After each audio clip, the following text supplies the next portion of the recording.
Assalamualaikum warahmatullahi wabarakatuh. Waalaikumsalam warahmatullahi wabarakatuh. Innal hamdalillah nahmaduhu wa nasta'inuhu wa nastaghfiruh wa na'udzu billahi min shururi anfusina wa min sayyiati a'malina. Man yahdihillahu fala mudilla lahu wa may yudlil fala hadiya lahu. Asyhadu an la ilaha illallah wahdahu la syarika lah wa asyhadu anna Muhammadan abdu wa rasuluh. Allahumma salli wa sallim ala Muhammadin wa ala alihi wa ashabihi wa man tabi'ahum bi ihsanin ila yaumiddin wa ba'd. Untuk mendapatkan ilmu ada metodenya, ada caranya. Baik metode ataupun cara sudah ditulis oleh para ulama. Dan di antara pembahasan untuk mendapatkan ilmu, metodenya dan caranya, ringkasannya sudah ditulis oleh Syekh Saleh bin Abdullah Al-Utsaimin dalam risalah beliau Khulasatu Ta'dhimil Ilmi, ringkasan memuliakan ilmu.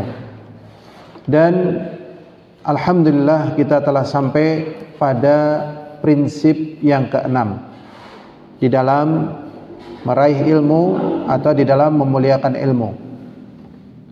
Prinsip yang keenam adalah ri'ayatu fununihi fil ahdi wa taqdimil aham fal aham. Kita tetap perhatian di seluruh cabang ilmu. Jadi kita tetap memiliki keinginan, kecondongan, perhatian terhadap seluruh cabang ilmu. Ada akidah, ada tauhid, ada hadis, ada bahasa, ada fikih, ada usul fikih, dan juga ilmu-ilmu yang lainnya. Kita memiliki perhatian terhadap perkara tersebut. Akan tetapi cara kita mengambilnya wa taqdimul aham fal aham. Kita tidak mungkin mengambil seluruh daripada ilmu yang kita ingini dalam satu waktu, dalam satu kesempatan, dalam satu tingkatan. Maka ambillah dengan kita mendahulukan ilmu yang terpenting, kemudian penting berikutnya. Berkata Al-Imam Ibnul Jauzi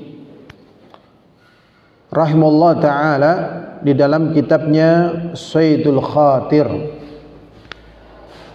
dalam kitabnya Saidul Khatir, beliau mengatakan jam'ul ulumi mamduhun, mengumpulkan seluruh ilmu ini adalah perkara yang terpuji. Min kulli fannin khudh, dari setiap cabang ilmu ambillah, wala tajhal bihi, janganlah kamu tidak mengetahui dari cabang ilmu. Fal hurru mutalli'un 'alal asrar, maka orang yang mengetahui ilmu itu bisa melihat kepada orang yang tidak mengetahui ilmu. Jadi memang kalau kita tidak tahu pada cabang satu ilmu, orang lain akan mengetahui kita tidak tahu. Makanya ada satu pepatah yang mengatakan faqidul ilmi la yu'tih, orang yang tidak memiliki ilmu maka dia tidak akan bisa memberikan perkara yang dia ingin berikan karena dia tidak memiliki ilmunya. Ataupun pepatah lagi yang mengatakan man jahila syai'an 'ada, barang siapa yang tidak tahu pada satu perkara maka ketidaktahuannya itu akan menjadi musuh baginya. Maka beliau mengatakan demikian, hendaknya kita mengetahui perkara yang penting yang kita butuhkan. Berikutnya, wa yaqulu Syekh syuyukhina Muhammad Ibnu Mani' fi Irsyadit Tulab, ditambahkan penjelasan dan berkata guru dari guru-guru kami, di antaranya yaitu Muhammad Ibni Mani'. Semoga Allah meridainya. Di dalam kitab beliau Irsyadut Tulab, kitab yang berjudul bimbingan para santri atau bimbingan para penuntut ilmu. Beliau mengatakan wala yanbaghi lil fadil ayatruka ilman minal ulum an-nafi'ah. Tidak selayaknya orang yang memiliki keutamaan meninggalkan ilmu dari ilmu-ilmu yang bermanfaat. Artinya tatkala ada ilmu yang bermanfaat, ambillah. Ya, diambil. Ya, kalau tidak diambil maka ini tidak layak bagi orang yang utama. Allati tu'inu ala fahmil kitab was sunnah. Ternyata ilmu yang bermanfaat tersebut adalah ilmu yang membantu kita untuk bisa memahami Al-Quran dan Al-Hadits. Ya, dan kalau kita lihat ilmu yang paling penting untuk bisa memahami Al-Quran dan Hadits, ya tauhid, ya, kemudian akidah, fikih. Di samping ilmu pendukungnya ya bahasa Arab, usul fikih, qawaid fiqhiyah. Baru mungkin nanti ilmu-ilmu lain, ya, seperti bahasa jelas, ya, ilmu-ilmu tafsir. Jadi segala ilmu yang mendukung kita untuk memahami Al-Quran dan Sunnah hendaknya kita kuasai. Idza kana ya'lam min nafsi quwwah, apabila dia mengetahui pada dirinya ada kekuatan, mampu maksudnya, ala ta'allumihi, untuk mempelajarinya. Kalau mampu, pelajari. Wala yazughu lahu ayya'ibal ilma alladhi yajhuluhu, dan tidak layak bagi dia mencela ilmu yang dia tidak tahu. Terkadang orang tidak tahu satu perkara ilmu supaya dia terlindung dari, ya, terlindung dari anggapan orang dirinya lemah pada perkara ilmu tersebut, akhirnya dia meremehkan. Ya, dia meremehkan bukan karena dia itu mampu, tetapi dia meremehkan karena dalam rangka menutup-nutupi apa yang dia tidak bisa. Wa yuzri bi'alimihi, dan melecehkan orang yang tahu. Fa inna hadza naqsun wa radhilah, sikap yang demikian ini sikap kurang, enggak terpuji dan rendah. Fal aqil, sedangkan orang yang berakal, yambaghi lahu, hendaknya bagi dia, orang berakal, ya, hendaknya bagi dia ayatakallam bi ilmin, kalau mau bicara ya bicara dengan ilmu, aw yaskut bihilmin, atau dia diam tidak berbicara dengan bijak. Dalam artian misalnya dia ditanya sementara dia tidak tahu ilmunya, misalnya dia belum begitu menguasai ilmu sirah misalnya, ditanya detail, ya, dengan perbandingannya dengan khilaf di dalam masalah sirah, dalam masalah sejarah, dia belum mengetahui misalnya, maka dia katakan saya belum tahu dan saya belum pelajari, memang dalam perkara ini saya lemah nih, belum sempat aja nih waktunya, pengen mempelajari cuman belum sempat, ada kesibukan. Dia menjawab dengan bijak karena memang tidak tahu. Jadi jangan melecehkan. Ya, ini kita berlindung kepada Allah dari sikap yang demikian itu. Wa illa dakhala tahta qalal qail, kalau dia melakukan begitu maka, ya, dia masuk dalam ucapan orang ini, atani anna sahlan dhamma jahlan uluman laisa ya'rifuhunna sahlun uluman law qaraha ma qalaha walakinna ridha bil jahli sahlun. Ya, ya, jadi di sini ada satu ucapan yang artinya telah sampai kepada kami berita bahwa si Sahal meremehkan ilmu-ilmu yang tidak dikuasainya. Si Sahal maksudnya mungkin nama orang, ya.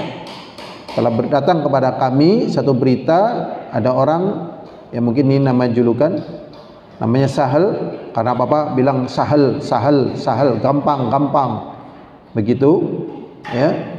Telah datang kepada kami satu berita, bapak si Sahal tadi, orang yang suka meremehkan ilmu tadi, ya, suka meremehkan ilmu yang tidak dikuasainya. hanya lantaran dia tidak mengetahuinya. Jadi karena dia tidak mengetahuinya, jawabannya gampang. Ini gimana? Gampang itu. Ini gimana? Gampang. Jadi dia bilang gampang karena dia tidak tahu, supaya tidak ketahuan kalau dia tidak tahu. Tapi bagi orang yang tahu akan mengatakan itu dia belum tahu itu. Ini sebenarnya mirip seperti orang yang menipu orang lain.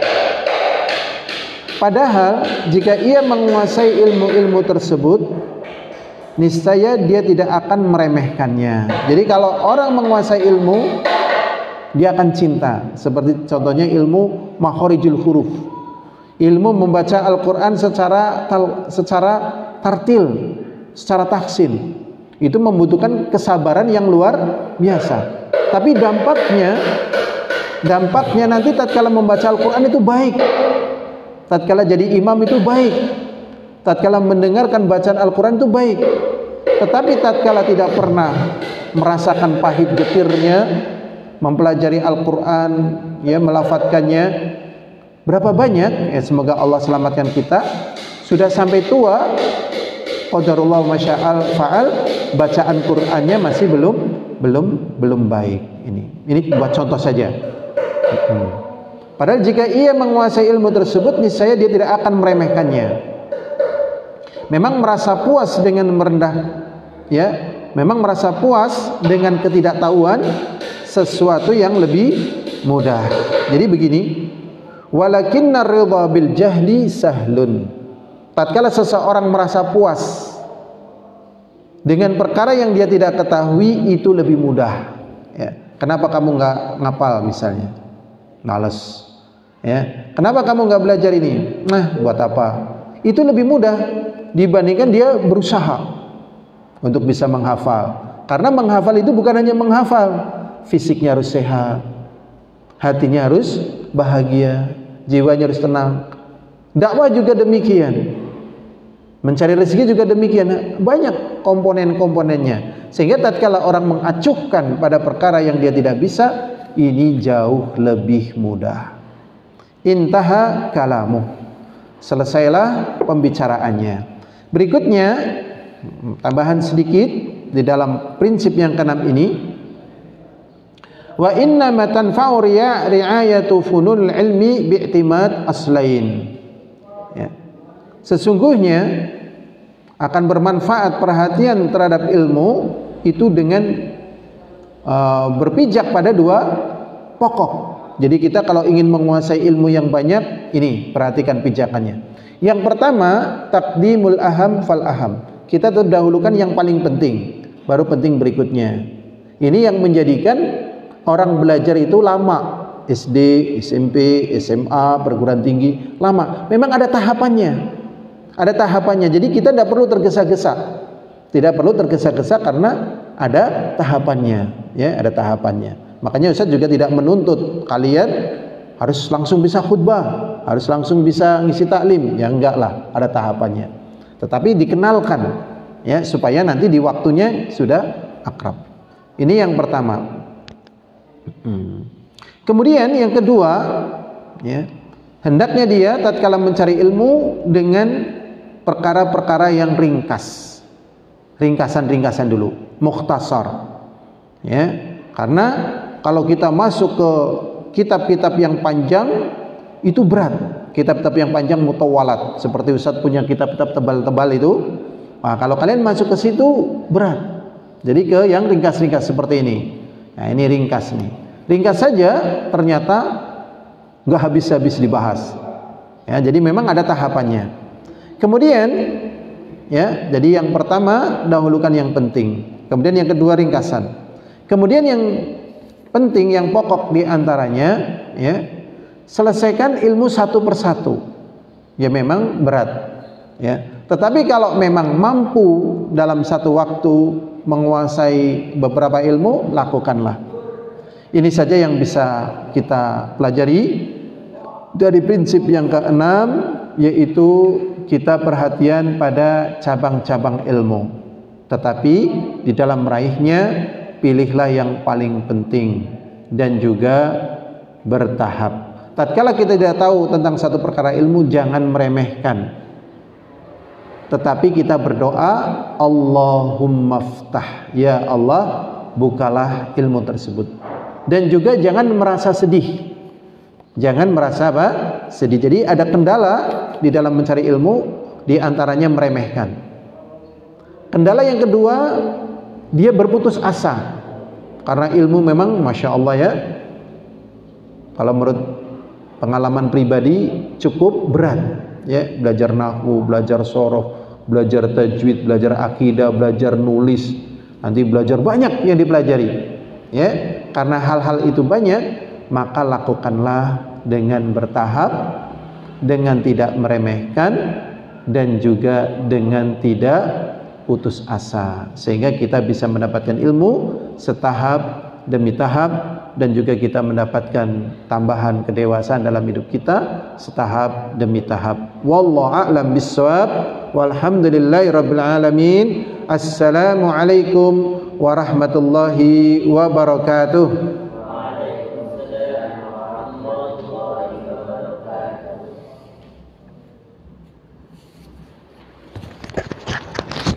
Jadi memang gitu salamnya, jadi jangan sampai